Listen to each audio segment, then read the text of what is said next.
Good morning, everybody. Glad to see everyone's smiling faces.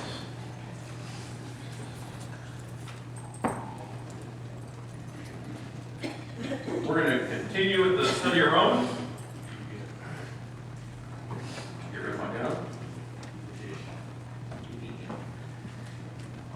Now, I've said this before, I'm going to say it again. I always think I'm going to get up here and I'm going to run out. I'm not going to run out. I'm not going to have enough for time. But that hasn't happened a lot.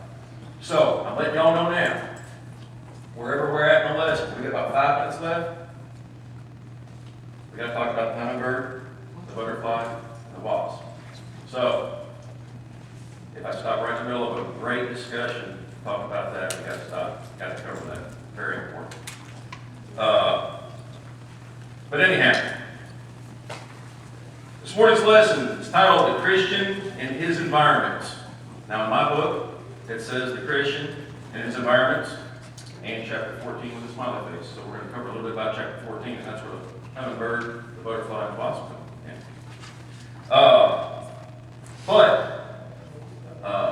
Chapter 13, book of Romans, I think Paul's, he's definitely drove home that all Jew, Gentile, everyone's lost in sin. He made his case that there's no salvation by merit or strict obedience to a law. He maintained that, or he preached that we're saved by grace. And some people took that to be okay. Hey, it's just by grace, no obedience. And Paul made sure he made it very clear it's not that way, but it is obedient faith is how you do receive God's grace. And since he's drove all that home, he's got his point across, he's going to take a little bit of time to touch on some other things, these last 4 chapters of the book of Romans. And, you know, he does cover some touchy things that maybe they were touchy back then, maybe they weren't, but they are today. You know, we got to talk about divorce. That's never a comfortable subject to talk about in church. Well, today, he talks a little bit about politics and religion, which is, I don't know, sometimes that's uncomfortable for folks. Not sure if it is for you or not, but we're going to talk a little bit about it today. And I told my son he could, if he really, really wanted to, he could have the floor for about 10 minutes, but he had to leave his hat at home. So, but he's not going to have the floor for 10 minutes. He said, "No, Dad, you got it. Take care." We're going to start off reading the first 7 verses. And before I do that, I do want to stand corrected. Last week, all the apostles were Jewish. I was thinking of some other folks that helped Paul in his teachings, but all of the initial 12 apostles were Jews. Just wanted to correct myself on that. Sometimes I get nervous up here and train of thought goes, there's a squirrel, I think, that ran across the floor. Or where's Charles at? He's not here, but I'm not 50. It was one of those 50-ish moments. So, anyhow, wanted to stand corrected on that. Romans chapter 13, starting verse 1. Let every person be in subjection to the governing authorities, for there is no authority except from God, and those which exist are established by God. Therefore, he who resists authority has opposed the ordinance of God, and they who have opposed will receive condemnation upon themselves. For rulers are not a cause of fear for good behavior, but for evil. Do you want to have no fear of authority? Do what is good, and you will have praise from the same. For it is a minister of God to you for good. But if you do what is evil, be afraid. For it does not bear the sword for nothing. For it is a minister of God, an avenger who brings wrath upon the one who practices evil. Wherefore it is necessary to be in subjection, not only because of wrath, but also for conscience sake. For because of this, you also pay taxes, for rulers are servants of God, devoting themselves to this very thing. Render to all what is due them, tax to whom tax is due, custom to whom custom, fear to whom fear, honor to whom honor. Our author of this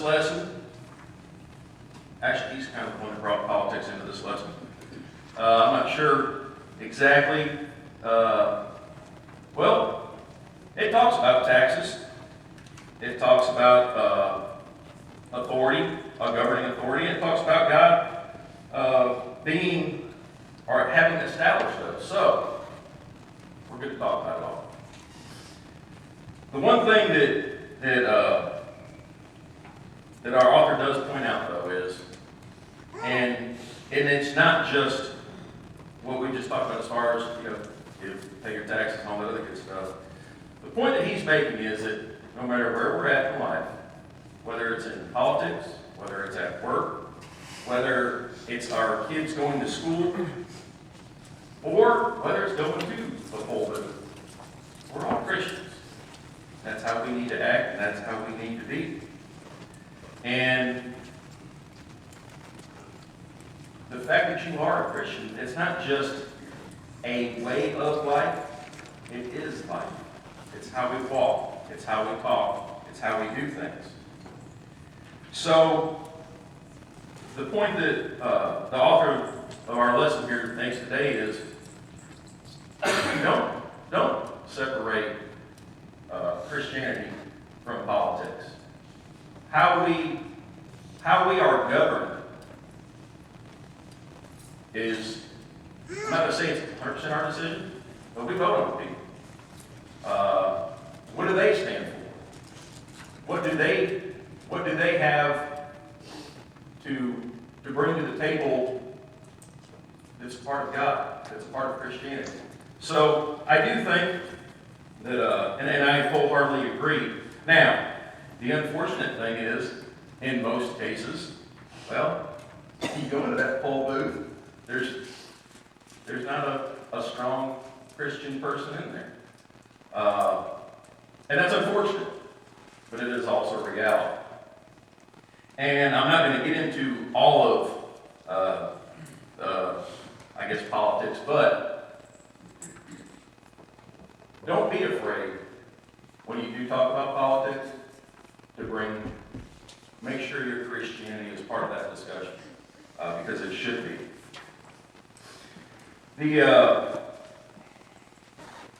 Some things that made me think. He says in here, political choices are often so complex it is difficult to know just where a Christian should take a stance. And I got to thinking, because I think I've shared with y'all in the past, I've lived my life and I've been for a very, very long time, I was a very strict, everything's black and white. There's no complexity, there's no this, that, maybe, and, if, or nothing. It's black and white, it's all black and white. There's a yes and there's a no. But that's not always the case. And that's something that I've grown to realize and understand and appreciate. And like I said, it doesn't matter who you pick. On either side, whether you're a Democrat, whether you're a Republican, you can look at both sides and be like, there's a whole lot wanting. So, what I'm throwing out there today is, when you do talk about politics, when you look at it, we are Christians. And I would like to be, and I think everyone here would like to be governed with Christian principles. Now, I read earlier that those that are in authority, they're there because God allows it. We're supposed to be good citizens. We're supposed to subject ourselves to our government.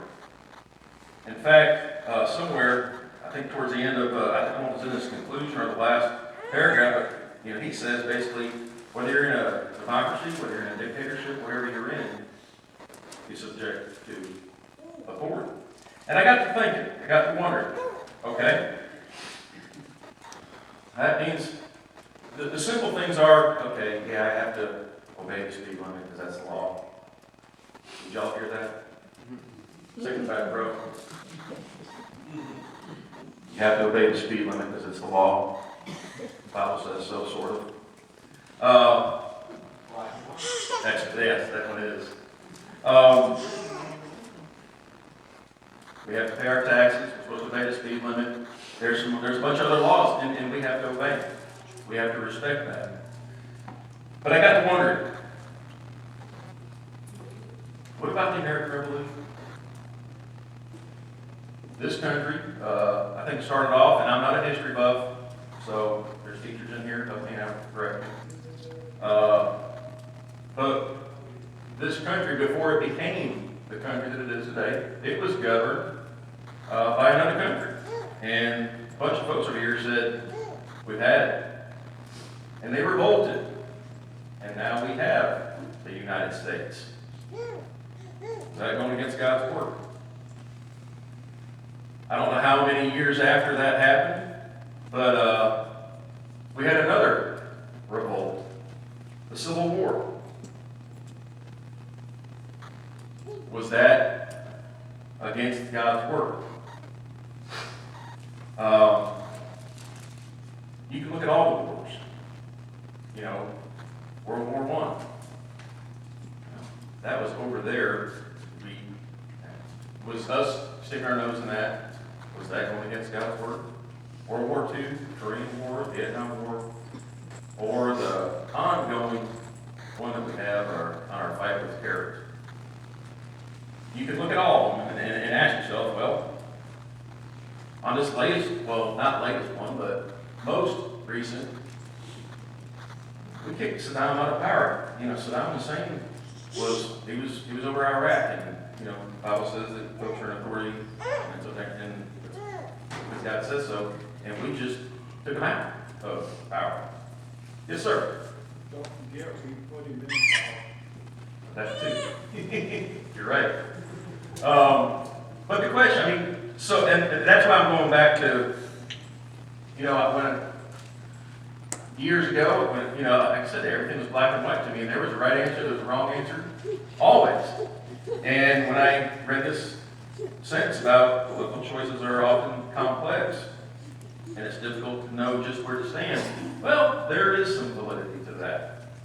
Because I could stand up here and argue why we, although we put him in power, why we should have took him out of power. I could also stand here and argue well, we probably could have stayed out of that and been okay as well. So, my point is, not everything always is black and white. But we are always to be Christians in all that we do and everything that we do. And I'm going to go back to my thoughts on the American Revolution. Was that okay? Because we did. This country said, yeah, we're not going to be under you no more. As a rebellious kid, they fought for their independence, which sometimes our kids did. I never did when I was a kid, but we're going to go back and touch on that with some thoughts.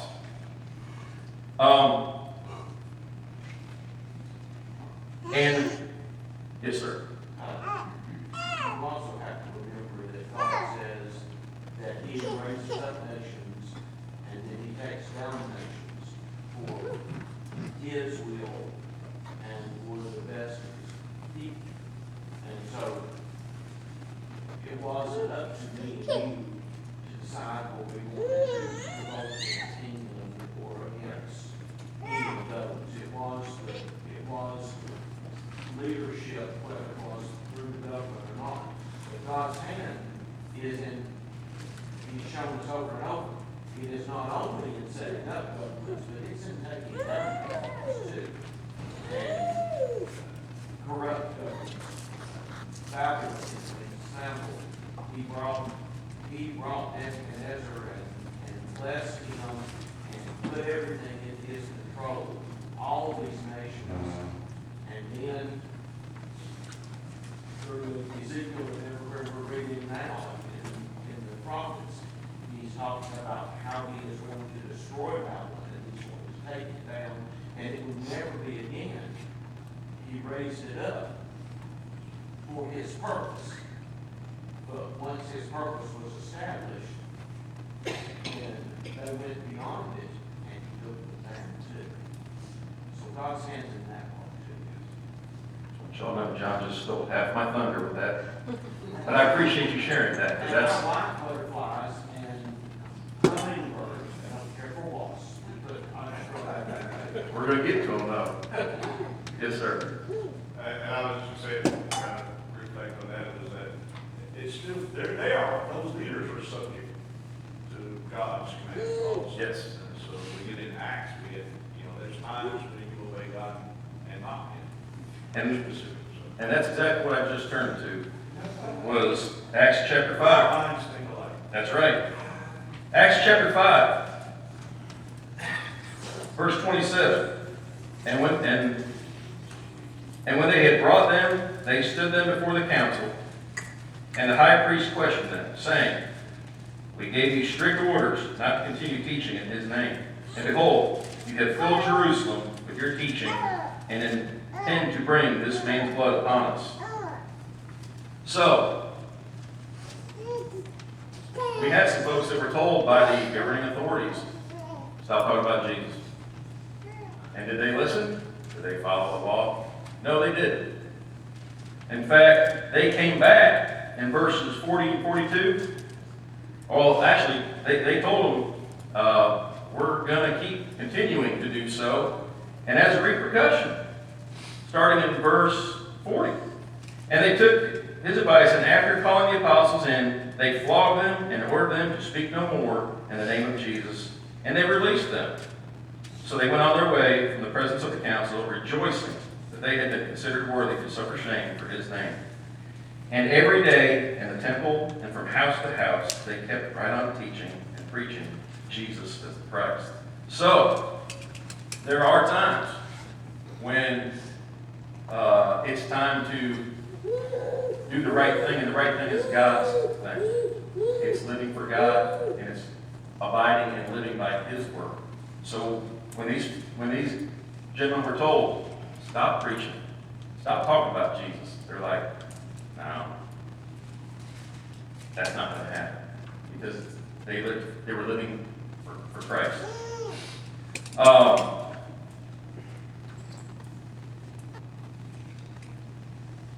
Something else that we're told to do, and again, one of y'all just mentioned it, that the leaders, they're supposed to be in subjection to God as well. And one of the things that we're supposed to do, that we're told to do, 1 Timothy 2, it tells us we need to be praying for our leaders. Whether you like them or not, whether you like them, hate them, love them, or are indifferent, we're told to pray for our leaders. There's some folks at work that they have a little bit of fun with me because I'm still in the National Guard, so I'm still part of the military.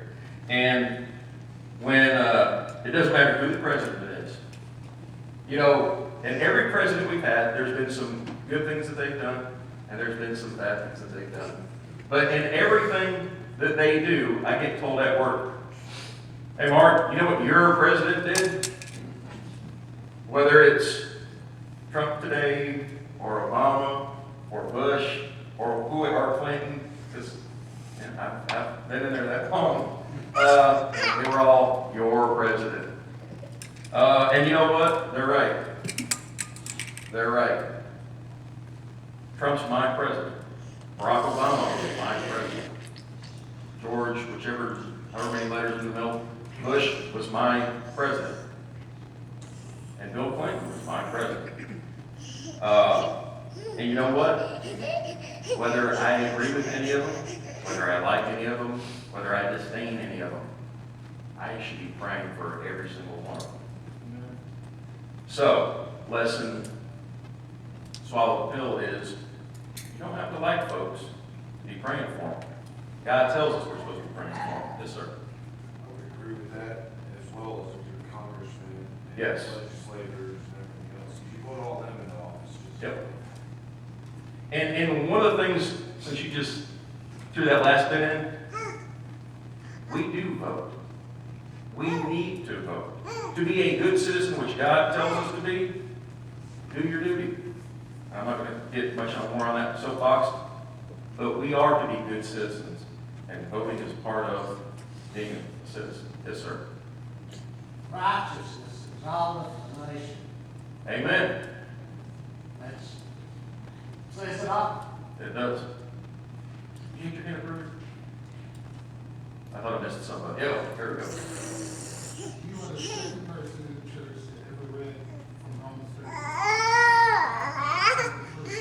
For some reason, churches avoid that book like the plague. And as far as voting is concerned, this is my opinion. I'm looking at a person that I'm going to vote for as their Christian values. Not saying they're a Christian, but what they, some of the things, because nobody's perfect, you're never going to make a complete package. Yep. But I look at a person, what they can do for Christianity, for Christians. I didn't like President Trump. Still not crazy about it. But I voted for him simply because of his stand on abortion. And as far as a Christian, as far as anybody I vote for, if they're pro-life, I'm voting for them. If they're for abortion, I'll vote. I did not vote for Clinton, period. I didn't vote for a president doing his right. So maybe it's right or wrong, but I didn't have a choice. So this country, as far as the military, I believe, again, my opinion, that God kind of allows America and some other countries to police this world. Because if somebody didn't have the authority in the right way, like America does, where would this world go? If Russia had this way, definitely back in the days of Germany had their way, where would we be at? So I believe God ordained this country to be the police of this world. And to add to that, I've heard it, I mean, you hear it in, well, you don't really hear it a whole lot in the news anymore. But there was a time where the United States was considered a Christian nation. And you don't hear that so much now, because God forbid we do talk about religion and country, although we're allowed to call Middle East folks Muslim nation. I mean, that's okay, but we can't call the United States a Christian nation anymore, because that's not politically correct. And shame on folks for feeling that way. It's not factually correct. We need to be a Christian nation. We need to be doing God's work as a nation. And say again what you said earlier.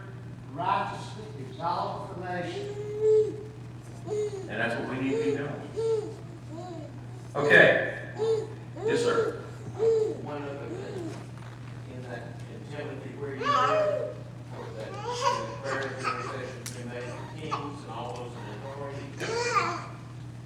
The reason for this is right after that we may live in peaceful and quiet lives in all holiness and godliness. So, one of our main prayers is that the governments will make laws and keep governing so that we as Christians may continue to live in peace and be able to worship in peace. That's And one of the things, and again, I don't know my history real well, but there was a time, hundreds of years ago or more, again, not a historian, but there was a time where religion played a huge role in government. In fact, it played such a role in government that if you didn't go along with that religion, I mean, folks were beheaded over it. Folks that believed how we believe were beheaded because they didn't accept the Catholic Church. That's dangerous. England, if I'm not mistaken, I mean, they started they broke away from the Catholic Church and started the Anglican, which is now, we call it Episcopal Church today. But there was a time where if you weren't subject to that, you lose your head. There is a place for religion in government. There definitely is. But there's also a time for a government to not be what you need to be under. Okay.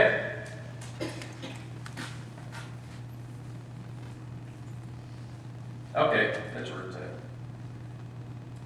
A Christian, Paul implied, rejoiced in stable, orderly government, even if it was under a dictatorship.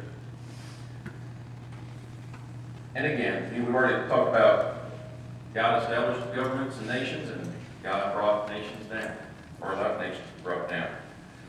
The one thing that I get from this is, and you said it a little bit earlier, we're never going to have that picture-perfect government. We're never going to have a picture-perfect person to vote for.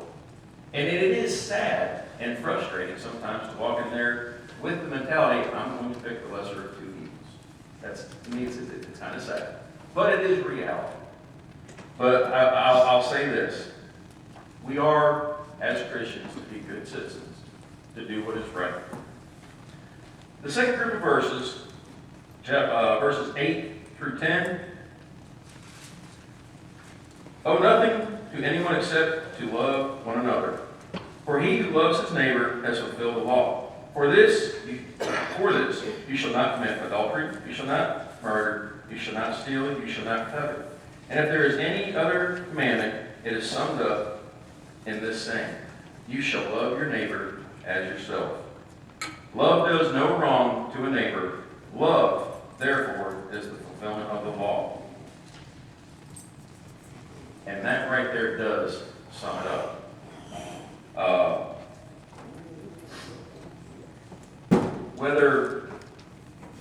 Wherever you stand in the political world, in the government of whatever, in all that you do in love. In all that you do, you honor and respect. And if you love your neighbor as yourself, you're keeping the law of God. So there's a couple of very short phrases that do sum up everything. And the one thing that I've shared with my folks at work, I think that Brenda and I have shared with our boys, life's not fair. You don't have to like it. You don't have to hate it, but you got to live with it. And how you do that is with love. Whether you're dealing with someone you don't like, or you're dealing with a group of people you don't like, handle it in love. If you talk to someone with a very opposing religion, you're not going to win them over unless you're talking with love.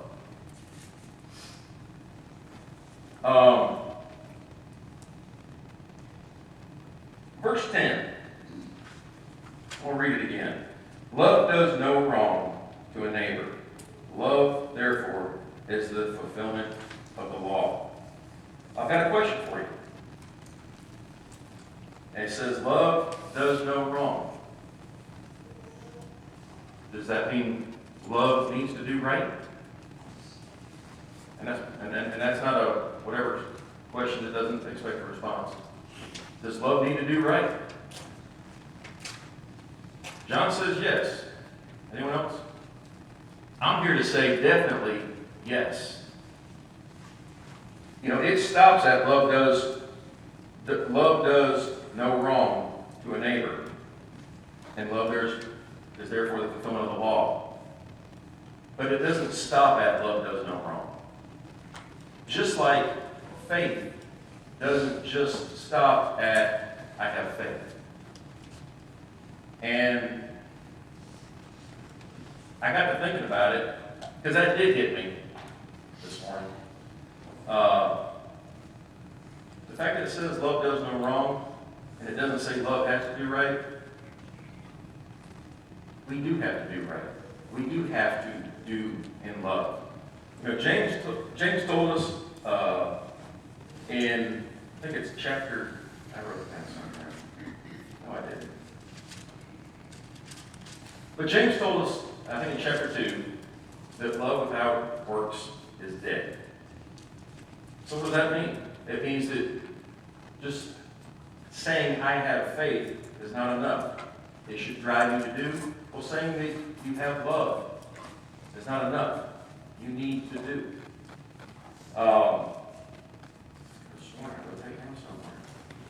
But there was another verse that I read this morning also. I'm terrible when it comes to writing stuff down. This is not a 50s one. But the bottom line is, we are, if you do have love, and if all you do is say you have it, it's no different than saying, well, I have faith, and not doing anything with it or anything about it.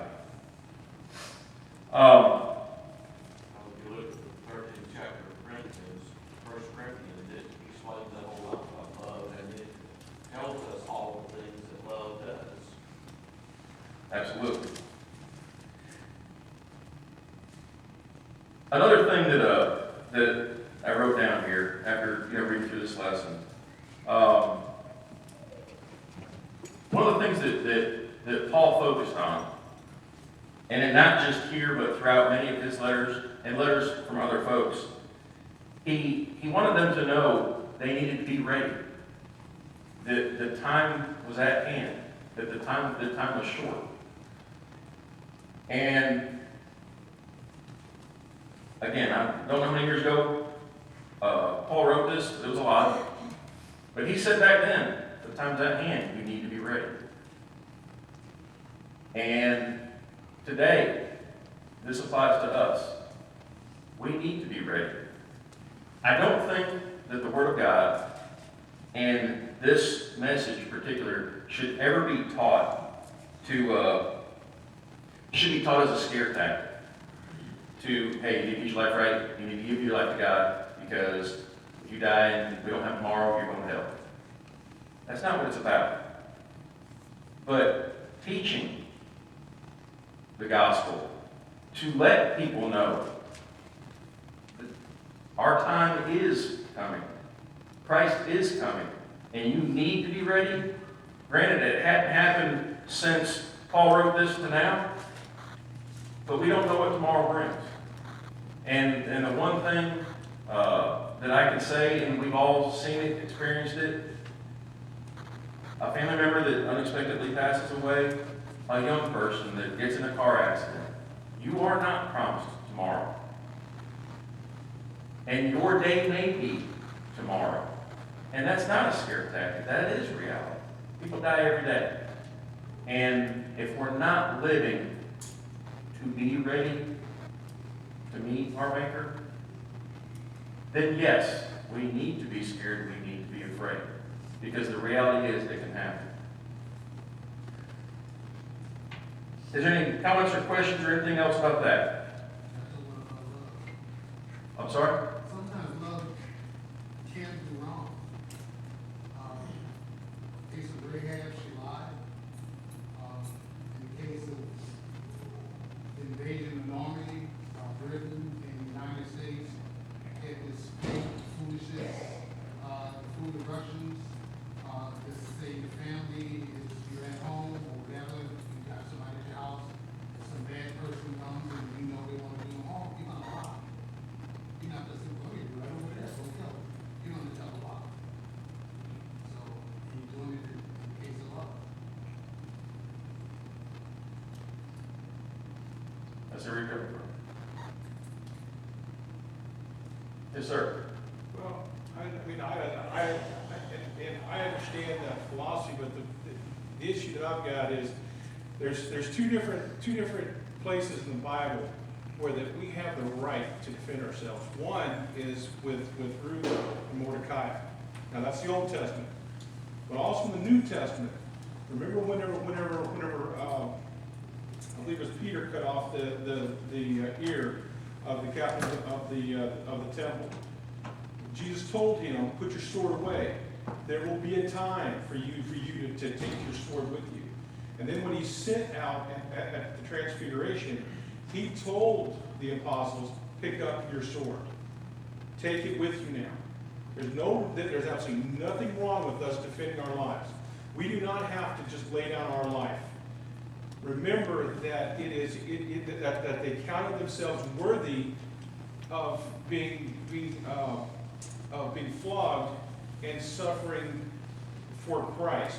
Yes. It's not just because someone wants to take our life, because right now we live 2 hours from the largest group of people where 10% of those people believe that I don't have the right to breathe. Yep. And it is my job, the Lord told us that for you not to take care of your family is you're worse than an infidel. So we have that ability. I mean, love, I agree with you. There's no reason for us to go out of our way to be good to our neighbors. I've got a neighbor myself that has been a thorn in my flesh ever since I moved in. But you know what? Right now, to this day, he always turns to me and says, "Hey, how you doing?" Because I've never been mean and angry back to him. I've never been rude back to him. And I've never showed any kind of animosity for his animosities that he showed to me. I've always, been kind in my dealings with him. So I guess my point is that I look back at the Constitution, and the Constitution tells me that I have a responsibility. That if someone is to step in a government like Obama tried to do, and to take actions that are illegal, then it's my job to step forward. Fortunately for us, the legal department stopped him whenever he stepped in and he tried to not go out of office. And they let him know what exactly would happen if he tried to stay in office. I don't know if you all remember that when that happened. It was like a little excerpt in the news. I know what you're talking about. Yeah. So I mean, we as Christians, I guess I'm from Montana. I grew up in a different, you walk quietly and you carry a big stick, and you try to walk away from a fight, but if they back you in the corner, come off swinging. I'll say this. The Bible tells us that we are to be bold. Bold for Christ. And in all situations, we do have not just that right, but I think we have that expectation from God to stand up. Amen. Stand up for God. Now, not always stand up for Mark Kelley thinks this, or Randy thinks this, but together, Randy and I need to stand up for what God says, right? And we are to be bold in that. And I've got 5 minutes left, so we're going to get it to my hummingbird, my butterfly, and the wasp. Yes, sir. I'd just like to make one comment to the gentleman. Quote, "This day and time, we need to walk softly and have a good laundry." Lawyer. Chapter 14, and I really wanted to, there's some things that I really wanted to read out of it, but time's not going to permit. But I want you guys to read chapter 14. Over half the verses in this chapter are highlighted in my Bible. And I'm going to give you the cliff notes right quick. But the Bible, what it says is, don't judge folks. Where John has this faith and I have this faith, and they're not the same faith. I'm not to judge John of how his faith is, and John's not to judge me on how my faith is. As long as we both have faith in the Lord. It talks about, you might be able to eat this. And I'm thinking, well, you're not supposed to eat that, so I'm not going to eat it. And I have a conviction of that. So for me to eat that which I think you shouldn't, to me it would be sin. So I'm not going to. But for the one that says, hey, it's okay, he can eat, and that's okay too. But the one thing that we don't do, that we are not to do, is to be a stumbling block for our brother. Now, that doesn't mean that we cower to, that we don't, it doesn't mean that we cower. And there's a big difference. I think I said it a little while ago. We live to love, to honor, to respect. And motive goes a long way. I think I shared with y'all before, my mom, her dad was an alcoholic.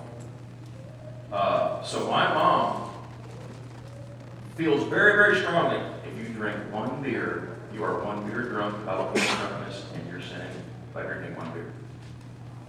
Okay? And I'm telling you, she is convicted of that. And you know what? For her to drink a beer, I think would be wrong. I may not feel that way, but you know what? I would never drink any alcohol in front of my mom because I know her conviction. And I'm not going to offend her or be a stumbling block.